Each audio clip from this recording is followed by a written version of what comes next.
definisi pasar modal.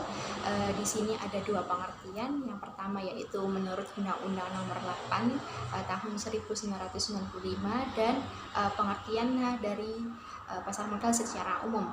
Jadi yang pertama yaitu menurut Undang-Undang Nomor 8 tahun 1995. Pasar modal adalah kegiatan yang bersangkutan dengan penawaran umum dan perdagangan efek perusahaan publik yang berkaitan dengan efek yang diterbitkannya serta lembaga dan profesi yang berkaitan dengan efek. Kemudian yang kedua yaitu pengertian pasar modal secara umum, yaitu pasar modal merupakan sarana bertemunya pihak yang membutuhkan dana jangka panjang atau bisa disebut dengan perusahaan go public atau emiten dengan pihak yang membutuhkan sarana investasi atau bisa disebut dengan investor. Kemudian yang kedua yaitu saya akan menjelaskan tentang jenis-jenis surat berharga yang ada di pasar modal. Di sini saya menjelaskan ada 4, yaitu yang pertama saham. Saham itu sendiri adalah surat berharga yang menjadi bukti kepemilikan perusahaan di mana investor yang memiliki saham di suatu perusahaan itu memiliki hak untuk mendapatkan pembagian laba atau bisa disebut dengan dividen. Dan saham itu ada beberapa macam ya. Yang pertama ada saham unggul atau blue chips, kemudian ada growth stock, kemudian ada emerging growth stock, kemudian ada income stock dan cyclical stock. Kemudian yang kedua saya akan menjelaskan tentang obligasi. Obligasi adalah surat utang jangka panjang yang diterbitkan oleh perusahaan atau pemerintah dengan nilai nominal dan waktu jatuh tempo tertentu yang sudah ditetapkan. Kemudian yang ketiga yaitu ada reksadana, merupakan wadah untuk pengumpulan dana juga pengelolaan dana yang berasal dari beberapa investor. Kemudian yang terakhir ada derivatif, merupakan surat berharga yang dikenal sebagai bentuk turunan dari saham. Kemudian jenis-jenis derivatif ini ada 2. Yang pertama ada kontrak berjangka, yaitu kontrak berjangka pada produk derivatif ini adalah semacam jenis kontrak yang bisa diperdagangkan pada bursa berjangka untuk bisa melakukan pembelian ataupun penjualan terhadap suatu aset atau instrumen pada tanggal di masa depan dengan harga yang sebelumnya sudah ditetapkan sebelumnya. Kemudian jenis yang lain yaitu ada opsi.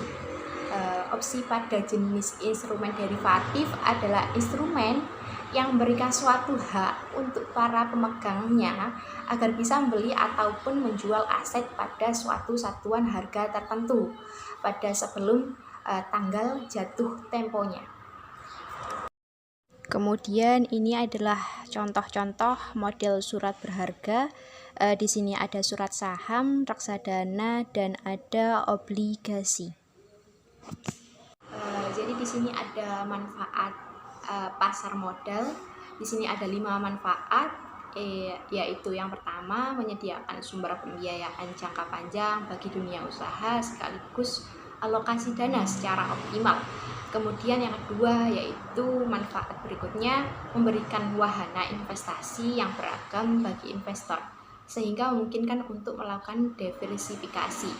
Kemudian yang ketiga yaitu sebagai penyebaran kepemilikan perusahaan sampai pada lapisan masyarakat menengah. Kemudian yang keempat yaitu menyediakan landing indikator bagi perkembangan perekonomian suatu negara. Maksudnya jika pasar modal berkembang maka diharapkan perekonomian suatu negara tersebut juga ikut berkembang. Kemudian yang kelima yaitu alternatif investasi yang berikan potensi keuntungan dengan risiko yang dapat diperhitungkan melalui keterbukaan, likuiditas, dan diversifikasi investasi. Kemudian ada lembaga pasar modal. berdasarkan Undang-Undang Nomor 8 Tahun 1995 tentang pasar modal dan Undang-Undang Nomor 21 Nomor 21 Tahun 2011 tentang OJK. Lembaga-lembaga di pasar modal adalah sebagai berikut. Yang pertama ada Badan Pengawas Pasar Modal. Yang berwenang menjadi pengawas pasar modal adalah OJK, dan yang sebelumnya berwenang adalah Bapepam LK atau Badan Pengawas Pasar Modal dan Lembaga Keuangan. Kemudian yang kedua yaitu ada Bursa Efek. Di Indonesia sendiri ada dua, yaitu BEJ dan BES. Kemudian ketiga Lembaga Clearing dan Penjamin, Clearing Penjamin Efek Indonesia, atau bisa disebut dengan KPEI. Kemudian yang keempat yaitu ada Lembaga Pertimpangan dan Penyelesaian, atau di Indonesia sendiri itu bisa disebut Custodian Central Efek Indonesia atau KSEI. Kemudian yang nomor 5 ada perusahaan efek atau sekuritas company, ada penjamin emisi, penjamin efek, kemudian ada broker, ada pialang, dan ada manajer investasi. Kemudian yang keenam ada lembaga penunjang, yaitu ada kustodian, biro administrasi efek, kemudian ada wali amanat. Yang ketujuh ada profesi penunjang, yang terdiri dari akuntan, kemudian konsultan hukum atau penilai, dan notaris, dan masih banyak lagi. Kemudian di sini saya akan menjelaskan tentang strategi investasi di pasar modal. Di sini ada 4 strategi, yaitu yang pertama mengumpulkan beberapa jenis saham dalam satu portofolio. Kemudian strategi ini dapat memperkecil risiko investasi karena risiko akan disebar ke beberapa jenis saham, dan peluang untuk mendapatkan keuntungan itu juga cukup besar. Kerugian pada salah satu jenis saham itu dapat tertutupi oleh keuntungan pada jenis saham yang lainnya.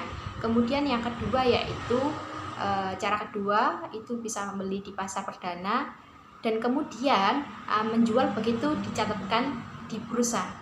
Kemudian cara ketiga yaitu membeli dan disimpan. Kemudian strategi ini itu dapat digunakan apabila investor itu memiliki keyakinan berdasarkan analisis bahwa perusahaan yang bersangkutan itu memiliki prospek untuk berkembang yang cukup pesat beberapa tahun kemudian atau beberapa tahun mendatang, sehingga sahamnya itu diharapkan akan mengalami kenaikan yang cukup besar. Keuntungan yang dapat diperoleh dari strategi ini yaitu dividen juga capital gain. Kemudian strategi keempat yaitu strategi berpindah dari saham yang satu ke saham yang lain. Investor yang memiliki strategi ini itu cenderung bersifat lebih spekulatif. Investor seperti ini tuh harus senantiasa mengikuti pergerakan atau perubahan harga saham di bursa, atau senantiasa memantau pergerakan dan perubahan harga-harganya. Seperti itu. Jadi di sini saya menampilkan contoh kasus yang terjadi di pasar modal atau kejahatan yang ada di pasar modal. Kasus yang saya majukan di sini adalah kasus yang sempat menghebohkan dunia pasar modal Indonesia pada akhir tahun 2008 sampai awal tahun 2009. Kasus ini merupakan kasus yang dilakukan oleh sebuah perusahaan efek yang cukup besar bernama PT Sarijaya Permana Sekuritas. Sayangnya pada saat itu PT Sarijaya merupakan salah satu perusahaan sekuritas yang cukup terpercaya di bidangnya. Dan PT Sarijaya Permana Sekuritas merupakan perusahaan sekuritas lokal terbesar kedua dan memiliki 48 kantor cabang tersebar di beberapa provinsi, yaitu 24 provinsi tepatnya. Herman Ramli yang merupakan komisaris utama dari PT Sarijaya ini merupakan pemilik 100% saham Sarijaya. Utamanya kasus PT Sarijaya ini merupakan kasus kriminal karena tindakan yang dilakukan oleh direksi PT Sarijaya adalah menyelewengkan dana nasabah dari tujuan penempatan dana tersebut ke dalam rekening pribadi dan membawa lari uang nasabah tersebut sebesar 245 miliar. Tetapi karena uang tersebut ditujukan untuk perdagangan efek di bursa, maka terkait pula lah masalah ini ke dalam kejahatan pasar modal. Untuk penyelewengan dana yang dilakukan oleh Komisaris Utama PT Sarijaya yang bernama Herman Ramli, maka perlu dijerat pasal 378 KUHP tentang penipuan.